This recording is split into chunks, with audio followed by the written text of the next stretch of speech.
We are pleased to be joined by Republican candidate for Attorney General Will Lathrop. Thanks for coming up to our studio, Will. Hey, my pleasure. Thanks for having me. You have experience as a prosecutor, attorney in Oregon and globally. Why go into politics? Why run for Attorney General?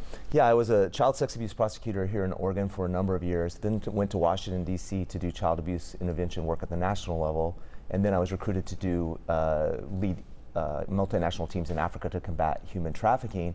So I've always been a resident of Oregon, and each year my company would send me back for a month or two, and just watching the decay of law and order and governance in the state of Oregon over the last decade has been like watching my state die. And so it was never really my game plan to run for public office, but this, the Attorney General is the chief law enforcement officer of the state, and it's no secret that Oregon is really suffering from crime, addiction, and lawlessness, and I felt like there just needed to be a change of leadership. Somebody who comes from outside the political machine and has a law enforcement background is really going to be focused on protecting people.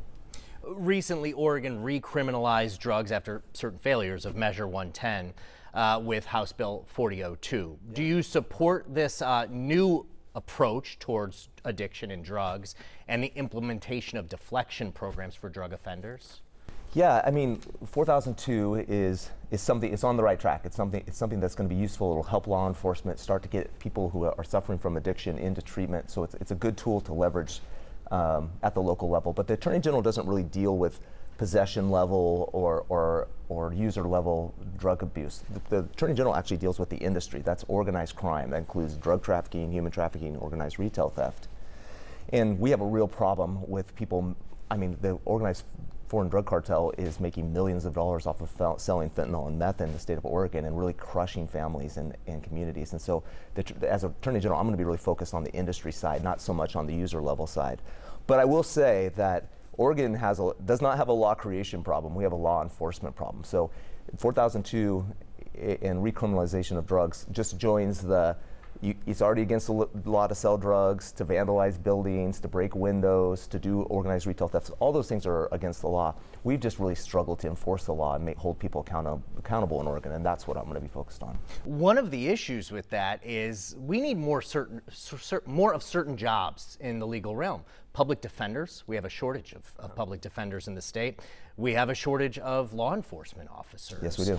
Is that something at the Attorney General's office that you can address? Yeah, the Attorney General, particularly with law enforcement officers, you're right, both in prosecutors across the state, urban and rural, and law enforcement, urban and rural, we've had a hard time with recruiting, and we've lost a lot of our experience, some of our best officers in the last 4 or 5 years. And largely it's because we have a hostile culture in the government towards law enforcement. So me having a background in law enforcement, I'll just quickly tell you, when I was prosecuting child sex abuse cases, I didn't make a lot of money. I worked really, really long hours, and I took on a ton of secondary trauma. But I did that work because I wanted to do something for the community. I thought that was the best way to serve and the best way to make an impact. If you told me I was a bad person for doing that job, if you said I was part of the problem, I would go make more money and less stress and less work somewhere else. And so that's what we've done to law enforcement. We've created a negative culture for law enforcement, and it's going to take somebody that understands that industry that's going to bring that back and make it a job that's competitive again. And which is largely why most of the law enforcement leaders across the state have endorsed my campaign, including local leaders here, because they know what someone like me will mean to the institution. And you mentioned your history and experience working with trafficking victims. Yes, that's a problem in Oregon. I-5 runs right up through the state, and we have this issue here in our area. It's certainly an issue in Portland and even in Southern Oregon. How can you take your experience prosecuting human trafficking, or dealing with human trafficking victims, and apply it to the job of Attorney General? I prosecuted human trafficking cases in Oregon before I left, and then for the last 8 years I've been leading this multinational effort to combat child trafficking in West Africa. And we were able to drive, in the project area, we were able to drive human trafficking down by 36% by building a collaborative strategy and information sharing and holding traffickers accountable. So we were able to convict 60 traffickers, and that made a real impact, or traders or traffickers. It made a real impact in the industry there. And I'm going to do the same thing in Oregon. You're right to say trafficking, coming back 10 years later and watching how bad trafficking has gone in Oregon is really heartbreaking to me. Those are human lives. Every statistic is one person that is trapped into a coercive life where they give sex or labor for free and they have no way out. So you probably have noticed that, well, the Willamette Week did a big expose on the explosion of massage parlors that are just It's really just international sex trade of Southeast Asian women. And we've seen narco trafficking just south of here, Eugene. There's online exploitation of children. There's a whole industry built around getting into through phones, computers, video games, tablets, getting to children while the parents are at work and coercing them into sex acts. That has exploded in the state of Oregon. And our response has been almost flatline. We just from a law enforcement perspective, from the legislative perspective, we just haven't done anything to build a safety net around our state and prevent human trafficking. So it's happening in spades, and it's sort of hard to believe where we're at compared to where we were at 10 years ago. You mentioned children being online. And I know protecting children's also been a big part of your career and your push. Recently, the current Attorney General of Oregon joined other states in pushing the federal legislature to put a Surgeon General's warning on certain social media platforms. Yeah. Is that something you would support, and would you continue to push for the state of Oregon?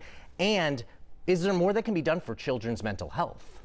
I mean, I don't know if you have kids. I've got an 8-year-old son. I'm incredibly concerned about mental health of children, or mental health just generally in the state of Oregon. We rank almost last in the country at our mental health services and our mental health treatment, and we have this environment of crime and exploitation that's creating more problems that there's no treatment or there's no cure for. To your specific questions, absolutely. Social media certainly has many positive benefits, but it's a dangerous place for children as far as being recruited and groomed, but also just a place of building their identity on superficial things. And I think everybody's concerned about that. So you can count on me as somebody who's not just going to be signing on to stuff, but actually leading the charge to protect the children in Oregon. That's my background. 20 years I've done that in the state, national, and international level. It's my passion, and I've built up a lot of expertise in that area. Obviously, a big role of the Attorney General is defending Oregon on a national level in the state of Oregon, and representing Oregon to a certain degree on the national level. Reproductive rights is obviously an issue that is important in this election series, and it's important to Oregonians who have repeatedly defended a woman's right to choose and voted to give the woman a right to choose. Would you defend Oregon's reproductive rights laws that are on the books here in the state at a federal level, and certainly if it does become a federal issue, if there's a federal ban or something like that? So the Dobbs decision that came down and overruled Roe v. Wade in 2022 essentially gave the rights to states to define how they're going to handle abortion or reproductive rights. And Oregon's law was unchanged. We're already probably one of the most permissive abortion states in the United States. It's the law. This is a law enforcement position. It's not a law creation position. So I'm going to take an oath to follow the law, like I've always done, and I'm going to enforce the law. Do you feel like Oregon's laws are too extreme on abortion? It's not, when you're in law enforcement, you're not saying what is or not. That's not my expertise at all. My expertise is in understanding the law and enforcing the law fairly and equitably. What is the last message you want to send to the voters about why they should elect Will Lathrop for Attorney General? You know, right now under our current leadership, this is just true. We're objectively bad at almost every single thing. If you talk about crime, addiction, homelessness, affordable housing, economy, public schools, mental health, if you point a stick at it, Oregon is almost bottom 10 in every category in the country. We need new leadership. We can't keep doing this musical chairs of leadership where we expect to elect the same people. This person moves to this position and this person moves to this position, and this musical chairs, and expect things to get better. I represent a wave of new leadership in Oregon, and I think there's a lot that can be done in moderate politics and problem-solving posture that can make Oregon excellent and put us in a place where we're leading the country. And we're just not there yet. So I think I represent a wave of new leadership, and I'm hoping that people will consider voting for me. Well, I appreciate you coming up and spending some time up at our studio, giving the voters a chance to get to know you a little bit better. My pleasure. All right, thank you.